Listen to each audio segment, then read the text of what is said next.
함께 합독한 말씀을 가지고 자유인의 공동체라는 그러한 제목으로 함께 말씀을 나누겠습니다. 여러분, 막 출애굽한 이스라엘 민족에게 특징이 있었다면 무엇이 있었을까? 라는 그런 생각을 해보다가 불현듯 떠오르는 그러한 이미지가 있었습니다. 여러분, 혹시 영화를 보신 적이 있으신지 모르겠습니다. 이 포스터 한번 제가 올려드리겠습니다. 1994년도에 나온 그런 영화인데 영어 제목은 The Shawshank Redemption이라고 그러고 우리 한국말로는 쇼생크 탈출이라는 그런 조금은 오래된 그런 영화입니다.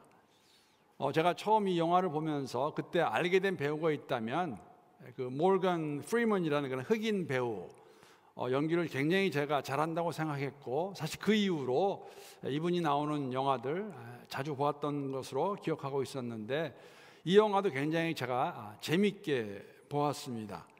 그 모건 프리먼이 맡은 역할은 어떠한 역할이냐면 40년을 감옥에서 있다가 가석방된 그러한 인물을 모건 프리먼이 이렇게 역할을 맡았었는데, 가석방이 된 후에 영화를 보게 되면 그 정부에서 마련해준 마켓에서 점원으로 일하는 그러한 장면이 나오는데 아주 우스운 장면이 하나가 있습니다.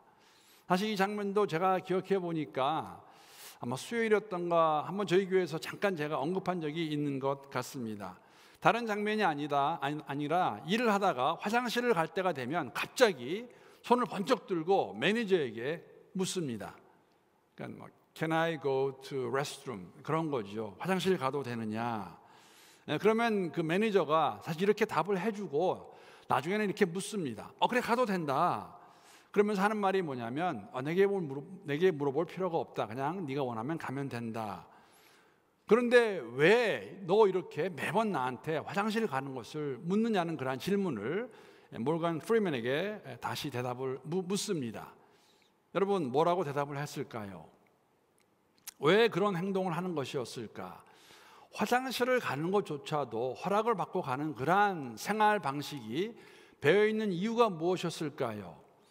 여러분, 짐작하시겠지만 40년간을 감옥에서 살면서 그럴 때마다 이따가 화장실을 가야 될 경우에는 간수의 허락을 받고 갔던 그 생활이 익숙해져서 습관이 되어서 자유인이 되었지만, 감옥에서 나왔지만 그것이 몸에 배어서 그렇게 물어보는 것, 그가 대답하는 그 장면을 기억하게 되었습니다.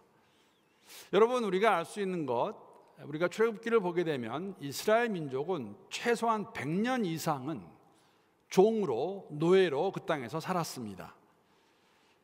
그렇다면 이스라엘 백성들이 가지고 있던, 출애굽하였지만 그들의 가치관과 생활 방식이 어떠했을까요? 사람들에게, 사람들까지 갈 것 없이 우리의 삶의 방식만 보더라도 이러한 모습이 우리 안에 있는 것을 우리가 볼 수 있습니다. 작년 2월 말부터 우리가 지속되고 있는 이 팬데믹의 여파로 인해서 벌써 6번째 아시고 계시는 것 같이 우리가 이 락다운 기간에 있고, 그런 가운데 생활 방식들이 많이 변했습니다. 여러 가지가 있을 수 있지만 그 중에 하나가 무엇이냐면, 오늘 바로 이렇게 오늘도 변함없이 똑같이 지금 5명만이 본당 안에 있고, 우리 나머지 모든 성도분들은 지금 가정에서 TV 앞에 앉아서 아니 모바일 폰을 가지고 이렇게 예배를 드리고 있습니다. 이것을 가리켜서 온라인으로 드리는 예배라고 저희들이 말을 합니다. 적지 않은 분들도 이렇게 말씀하신 것도 있고, 또 어떤 면에서는 참 누리고 있다는 그런 생각도 가지게 됩니다. 무엇이냐면, 여러분, 주일이 돼서 아침에 서두르지 않으셔도 돼요. 바쁘게 자녀들 챙겨서 교회 오지 않으셔도 됩니다. 사실 이러한 공간적인 것과 시간적인 것뿐만 아니라 여러분, 복장도 신경 안 쓰셔도 됩니다. 제가 자세히는 알 수는 없지만 아마 각양각색의 복장을 입고 여러분들이 가정에서 예배를 드릴 것이라고 생각을 합니다. 그리고 더 나아가서 이렇게 스크린 앞에서 예배 드리는 것, 제가 그 말 들을 때는 참 불공평하다는 말을 들었습니다. 우리 성도님들은 저를 볼 수 있는데 저는 볼 수가 없어요. 그래서 다음 주에도 말씀을 드리겠지만 한 가지 부탁을 드리는 것은 10월, 11월, 12월에 제가 화상으로 여러분들을 신방하기 원합니다. 그러면 그거 할 수 없다 그렇게 하지 마시고 저를 위해서라도, 얼굴을 보여주시기 위해서라도 해주셨으면 좋겠습니다. 뭐 더 나아가서 오늘 같은 경우는 지난달에 이어서 저희가 온라인으로 성찬식도 가지게 되고 참여하게 됩니다. 달라진 예배 방식이죠. 이전에는 생각도 못하던 그러한 예배 방식입니다. 그런데 여러분, 어색하지 않습니다. 한 1년 반 정도의 시간이 흐르면서 이렇게 온라인 예배 드리는 게 익숙합니다. 어떤 분들은 그런 말도 그렇게 말씀을 하세요. 나는 이 예배가 더 좋습니다. 예배만 드리면 되는 거 아닙니까? 여러분, 우리는 사람은 이렇게 주어진 환경에 아주 빠르게 적용하게 되고 그것에 익숙하게 됩니다. 얼마간의 시간이 흐르게 되면 그것이 정상이 되는 것이고 그것이 좋은 것이고 생활의 방식이 된다는 이야기입니다. 여러분, 최소한 물론 430년의 기간을 애굽에 살았지만 우리가 분명하게 알 수 있는 것은 최소한 100여 년 이상은 이스라엘 민족은 애굽 땅에서 종으로, 노예로 살았습니다. 이러한 그들이 이제 자유의 몸이 되었습니다. 자유인이 되었다는 것입니다. 노예의 삶을 벗어버리게 되었습니다. 여러분, 이 자유롭게 살아가는 이 사람들, 이 민족이 할 수 있는 것이 무엇이 있었을까? 이런 질문입니다. 어떻게 사는 것이 자유인으로 사는 것일까? 무엇을 하며 사는 것이, 어떤 생각을 하는 것이 자유인으로 하는 생각일 것일까? 라고 그들이 아마 어려움에 닥치지 않았을까라는 생각을 해보게 됐습니다. 이러한 그들에게 주신 것이, 가장 먼저 주신 말씀이 계명이 있다면 십계명입니다. 우리가 함께 사용하고 있는 그 매일 성경을 보게 되면 십계명을 주신 이유와 그 목적이 무엇인지 이렇게 설명하고 있는데 제가 한번 읽어보겠습니다. 매일 성경에 나와 있는 그 내용입니다. 율법을 잘 지킨 대가로 애굽에서 구원하시는 것이 아니라 먼저 애굽의 속박에서 건지신 후에 그 은혜의 구원을 근거로 십계명을 주십니다. 애굽의 가치관과 우상의 세계관에 매여 있던 노예의 삶을 청산하였으니 자유인으로 사는 법도 일러주시는 것입니다. 그러므로 율법은 수고로운 짐이 아니라 구원받은 백성이 힘을 상기하는 수단입니다. 구원받았기에 명령받을 수 있습니다. 여러분, 출애굽 사건은 하나님의 능력에, 하나님의 일하신 결과로 이루어진 일입니다. 이제 이스라엘 민족은 노예 공동체에서 벗어나서 오늘 설교 제목과 같이 자유인의 공동체를 만들 수 있었습니다. 형성이 된 것이죠. 자유인으로 어떻게 생각하고 어떻게 생활하는 것인가를 알려주는 지침서와 같은 것이 십계명이라는 것입니다. 한 발자국 더 나아가서 십계명을 주시는 이유는 하나님이 그들을 출애굽하신 그 원래의 목적을 이루시기 위해서 주는 것임을 알 수가 있습니다. 여러분, 출애굽의 목적이 무엇입니까? 우리가 함께 출애굽기를 묵상하고 있는데 아마 올해 4월쯤에 우리가 함께 묵상했던 그 부분을 보게 되면 출애굽기 5장 1절에 보게 되면 무엇을 위해서 출애굽을 하나님께서 모세를 통해 바로에게 말씀하시는지 이렇게 설명하고 있습니다. 출애굽기 5장 1절 말씀 제가 한번 읽어보겠습니다. 그 후에 모세와 아론이 바로에게 가서 이르되 이스라엘의 하나님 여호와께서 이렇게 말씀하시기를 내 백성을 보내라. 그러면 그들이 광야에서 내 앞에 절기를 지킬 것이니라 하셨나이다. 하나님께서 모세를 통해서 바로에게 하시는 말씀은 뭐냐면 이스라엘 백성들이 절기를 지키기 위해서 광야로 내보내라고 바로에게 말씀하십니다. 광야로 내보낼 것을, 보내줄 것을 요구하는 것이죠. 근데 오늘 이 5장 1절 말씀 보게 되면 절기를 지키겠다고 그러는데 이게 무슨 의미인가? 조금 애매한 부분이 있고 또 이해하기 힘든 불안한 내용이기 때문에 여러분, 이 말씀은 사실 두 방면으로 이해할 수가 있습니다. 먼저는 이 절기가 무엇을 의미하는지 영어 성경의 번역을 보게 되면 조금 도움이 됩니다. 그래서 제가 현대인 영어 성경 번역 한번 읽어보겠습니다. 1절 말씀 제가 다시 읽습니다. Moses and Aaron went to the king of Egypt and told him, The Lord God says, Let my people go into the desert, so that they can honor me with celebration there. 광야에 가서 하나님을 경외하고 그 축제할 수 있도록 위해서, 즉 노예로부터 해방되는 그 삶을 광야에서 축제할 수 있도록 셀러브레이트 하도록 하는 것을 절기로 이렇게 설명하고 있습니다. 그러니까 그들이 노예의 삶으로부터 해방된 것을 즐기기 위해서, 셀러브레이트 하기 위해서 우리를 보내게 해달라고 말하는 것이죠. 또 다른 이해는 이 5장 3절 말씀에 보게 되면 출애굽기 5장 3절, 이 절기를 지키는 것을 광야에서 하나님께 제사 지내는 것으로 묘사하고 있습니다. 즉 하나님의 택함 받은 백성이 이제는 노예가 아니라 자유인으로 노예의 삶, 애굽에서의 삶을 떠나서 광야에서 하나님께 제사하고 예배 드리기 위해서 그들을 출애굽할 것을 모세를 통해서 바로에게 말씀하고 있는 거 우리가 알 수가 있습니다. 그렇습니다, 여러분. 이렇게 자유인이 된 그들이 하나님을 온전하게 예배할 수 있도록 주신 것이 바로 십계명이고 율법입니다. 이 뜻은 하나님께서 그들의 예배를 받으시기 합당하신 분이시고 그 이스라엘 백성들에게 자유인으로서 하나님이 어떠한 분인가를 바로 알려주기 위해서, 그리고 자유인의 공동체로 어떻게 살아가야 하는 것이 맞는 것인가를 알려주기 위해서 주신 것이 바로 십계명입니다. 그들의 예배, 그들의 제사, 또 우리의 예배를 받으시기 합당하신 하나님.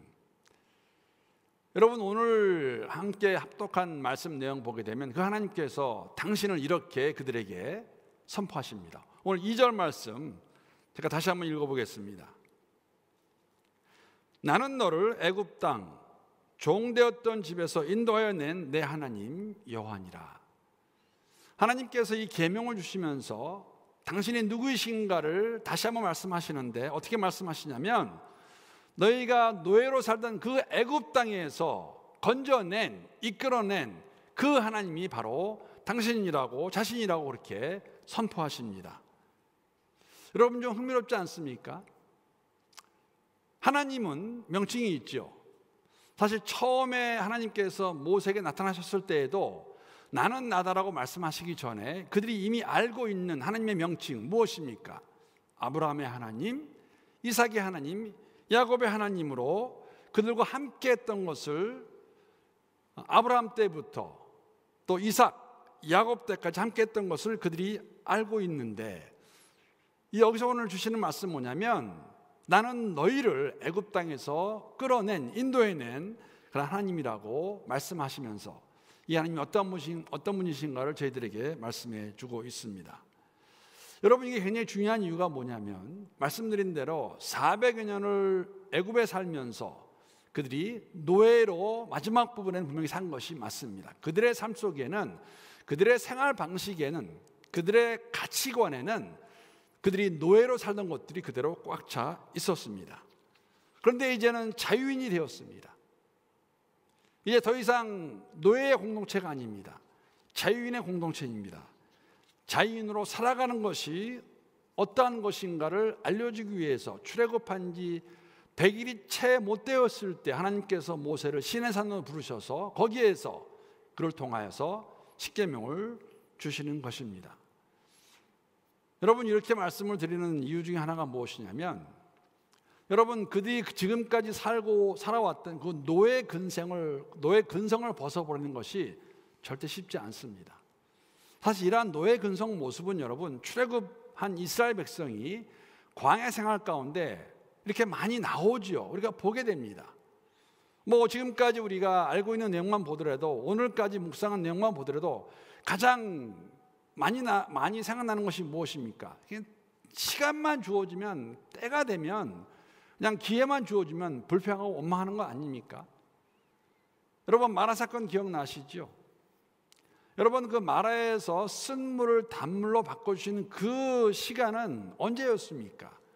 불과 3일 전에 하나님께서 홍해를 마른 땅으로 만드셔서 그들을 걷게 하셨습니다. 하나님의 놀라운 능력을 그들이 맛보았는데 3일 지나서 마라에 와서 보니까 그들이 발견한 물이 먹으려고 보니까는 그 물이 쓴물이어서 그 쓴물을 가지고 그들이 얼마나 하나님께 모세에게 나와서 불평합니까? 물론 하나님께서는 그 물을 단물로 바꿔주십니다. 노예 근성입니다. 그렇게 살아오던 그 모습, 종되었던 모습입니다. 여러분, 가장 결정적으로 우리가 알 수 있는 것은 뭐냐면, 물론 이번 주에 이제 매일 성경을 통해서 우리가 묵상하겠지만, 여러분 어떠한 모습입니까? 시내산에 올라간 모세가 조금 더디게 내려온다고 하여서 40일 밤낮을 그곳에 있었기 때문에, 그래서 그들이 참지 못하고 아론을 윽박해 가지고 그들이 한 짓이 무엇입니까? 금부치를 다 모아가지고 100일도 채 안 되는 출애굽의 삶 속에서 금송아지를 만듭니다. 여러분, 노예 근성입니다. 노예의 모습이죠. 애굽에서 보고 배운 것을 자유인이 되었음에도 불구하고 그대로 다시 따라하는 그 모습. 이러한 그들에게 하나님께서 당신이 누구이신가? 너희들이 섬기는 대상이 누구인가? 아브라함의 하나님, 이삭의 하나님, 야곱의 하나님 끝나는 것이 아니라 나는 너희를 그 애굽 땅에서 건져낸 하나님이라고 말씀하시면서 하나님이 누구이신가 말씀해 주시는 것이죠. 그렇기 때문에 여러분, 십계명은 그냥 하라, 하지 말라 라는 종교적인 규칙이나 조례나 명령으로 끝나지 않습니다. 명령으로 시작해서 명령으로 끝나는 도덕적으로 지켜야 되는 그런 목록이나 체크리스트가 아닙니다. 하나님께서 그 백성을 사랑하셔서 언약의 하나님께서 그들을 무조건적으로 출애굽시켜 주셨습니다. 자유인으로 만들어 주셨습니다. 그 가운데 그들에게 하시는 말씀, 너희들이 어떻게 사는 것이 자유인으로 사는 것인가? 하나님이 그들을 향한 사랑의 편지와 같은 것이 십계명이라고 말씀할 수가 있습니다. 여러분, 사실 이러한 하나님께서 이스라엘 백성을 출애굽한 목적을 출애굽기 19장 5절을 보게 되면 자세히 알 수가 있는데, 제가 한번 세번역으로 읽어보겠습니다. 이제 너희가 정말로 나의 말을 듣고 내가 세워준 언약을 지키면 너희는 모든 민족 가운데서 나의 보물이 될 것이다.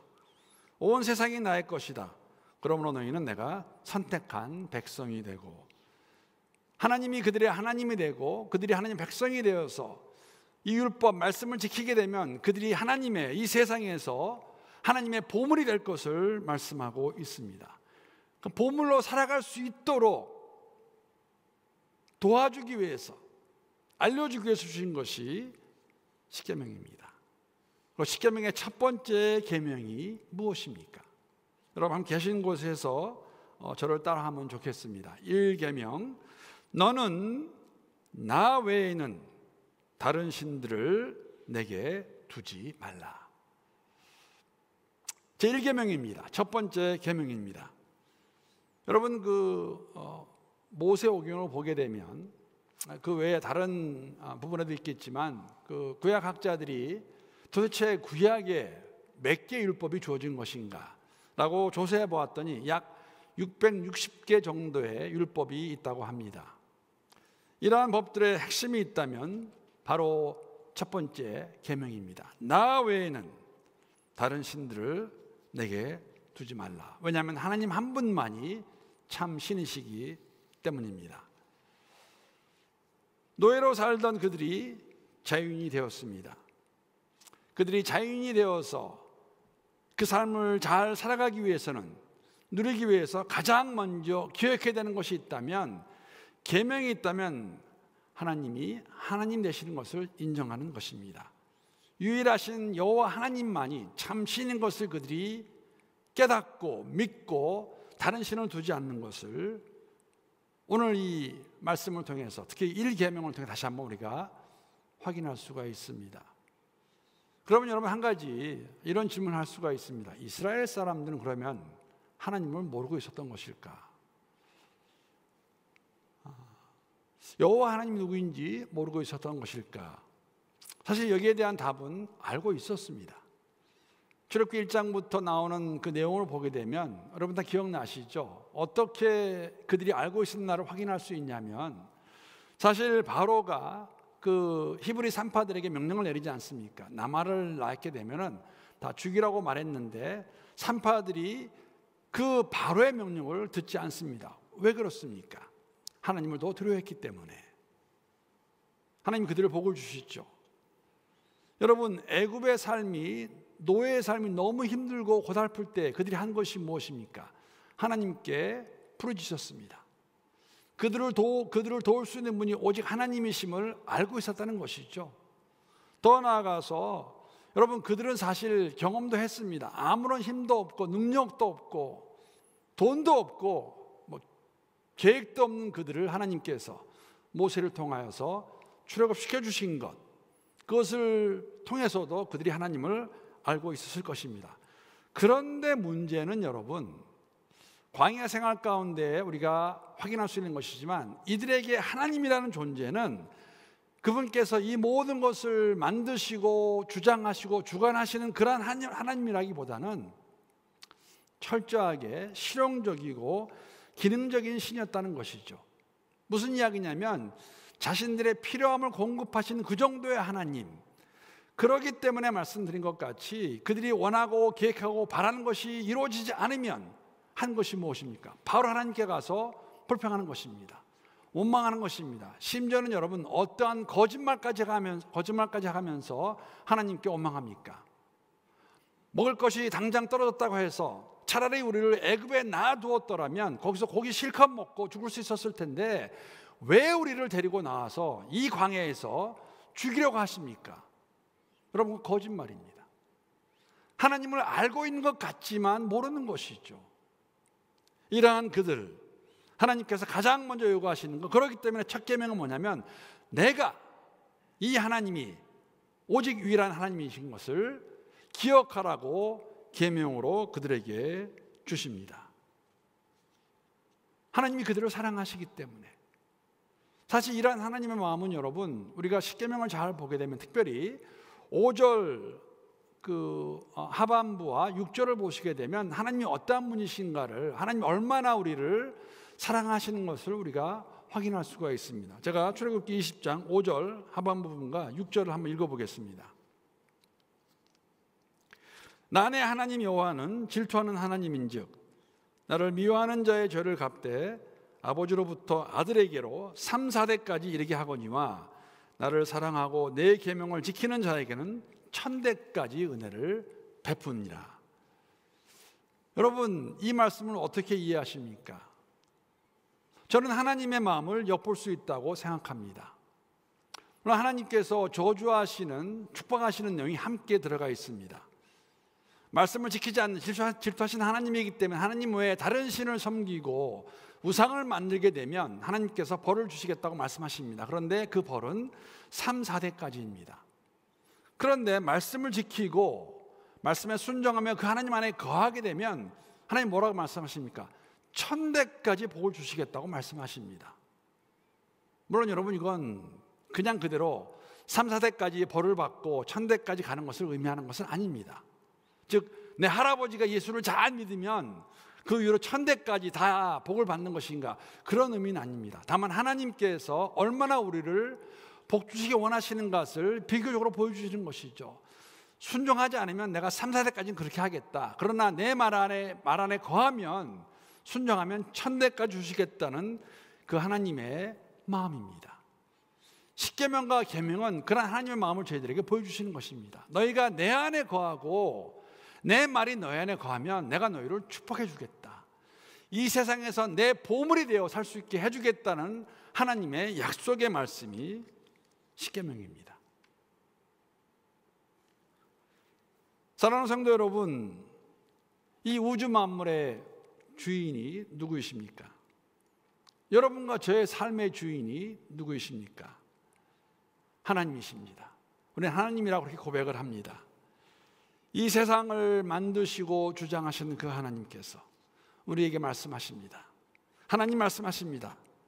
하나님 이스라엘 백성에게 말씀하셨습니다. 나는 너를 애굽 땅에서 종살이하던 집에서 이끌어낸 주 너의 하나님이다. 내가 너희를 사랑해서 이를 이루었다. 우리가 사랑의 관계 가운데서 내가 이 여정을 걸어갈 때에 나 외에 다른 신을 섬기지 않고 나만 신뢰하고 나만 믿으면 내가 너희들을 복주겠다, 보호해 주겠다고 말씀하십니다.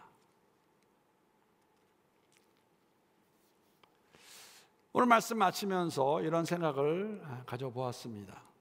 여러분 아시는 것 같이 이스라엘 백성들이 광야에서 40년을 그렇게 방황했던 이유는 불순종입니다. 필요했던 시간이라고도 말할 수 있겠지요. 가나안 땅을 정탐하고 나온 그 정탐꾼들의 10명의 말을 듣고 이스라엘 백성들은 하나님을 원망했습니다. 그 원망하는 그들을 향해 하나님께서 말씀하시죠. 그래, 40일, 하루가 1년같이 40년을 광야에서 방황할 것을 말씀하십니다. 이 모습을 다시 한번 생각하는 가운데 이런 생각도 함께 해보았습니다. 혹시 우리 가운데 분명히 예수를 믿는다 고백을 하고 있는데, 그러나 아직도 교회 주위만을 빙빙 도는 그러한 교우들은 우리 가운데 없지는 않을까? 혹시 그 모습이 여러분과 저의 모습이 아닐까 하는 생각을 해보았습니다. 정말로 어리석고 지혜롭지 못한 삶의 모습이 아닌가 생각합니다. 여러분, 교회를 왔다 갔다 하면서 입으로는 나는 예수가 구세주라고 말하고 있지만 바로 깨닫지 못하고 그냥 천국 가는 그것만으로 목적을 삼고 허송세월하는 사람은 있지 않는가? 한편으로는 여러분, 이미 출애굽하여서 가나안 땅을 약속으로 받았지만 불순종하여서 40년을 광야를 헤매던 그들의 모습이 우리의 모습이 될 수 있는 것도 생각해 보았습니다. 참 진리신 예수를 우리가 믿고 그분이 우리의 구세주라고 고백한다면 여러분, 우리의 여정은 정말 그리스도 안에서 하나님 말씀하시는 것 같이 하나님만을 신뢰하며 나갈 때 정말 이 땅을 떠나는 그 순간까지 멋지고 아름다운 삶을 살 수 있을 것을 우리가 확인할 수가 있고, 그러한 삶을 살 수 있기를 주님의 이름으로 축복합니다. 성경은 이런 삶을 여러분, 복 있는 사람, 복된 사람의 삶이라고 말하고 있습니다. 이런 삶을 우리가 살 수 있다고 말씀해 주고 있고 보여주고 있습니다. 하나님 한 분만을 섬길 때 이것이 가능합니다. 이것이 첫 계명입니다. 나 외에 다른 신을 두지 말라라고 말씀하십니다. 사실 신약에서도 동일하게 저희들에게 말씀해 주고 있는데, 말씀 한 군데 찾아보고 오늘 말씀 마치도록 하겠습니다. 갈라디아서 5장 1절 말씀 세 번역으로 제가 읽겠습니다. 여러분 계신 곳에서 이 말씀 함께 읽었으면 좋겠습니다. 함께 읽겠습니다. 시작. 그리스도께서 우리를 해방시켜 주셔서 자유를 누리게 하셨습니다. 그러므로 굳게 서서 다시는 종살이와 멍에를 매지 마십시오. 사랑하는 성도 여러분, 그리스도 예수 안에서 종노릇하던 죽음의 노예로 살던 저희들을 해방시켜 주셨습니다. 구해 주셨습니다. 진리신 그리스도 예수께서 우리에게 새로운 삶을, 자유인의 삶을 허락해 주셨습니다. 우리는 이런 삶을 경험하고 있는지요? 정말 주님 한 분만이 우리의 구주이심을, 주인이심을 고백하는 가운데에 이러한 아름다운 삶을 살고 있는지요? 아니면 아직도 예수를 만나기 전에 그 노예로 살던 그때의 모습, 습성, 습관, 가치관, 행동부터 벗어나지 못한 상태에서 자유인임에도 불구하고 아직도 노예로서 살고 있지 않은지는 모르겠습니다. 사랑하는 성도 여러분, 우리는 자유인입니다. 하나님께서 예수 안에서 우리를 set free 해주셨습니다. 자유를 주셨습니다. 우리가 자유인으로 live free 할 수 있는, 살아갈 수 있는 그러한 여러분과 저 다시는 노예의 삶으로 돌아가지 않고 종의 모습으로 돌아가는 것이 아니라 그리스도 예수 안에서 허락하신 그 자유인의 그 삶의 모습, 또 자유인의 공동체로서 하루를 살아갈 수 있는, 이 때를 잘 걸어갈 수 있는 우리 모두가 될 수 있기를 우리 주님의 이름으로 축복합니다. 아멘.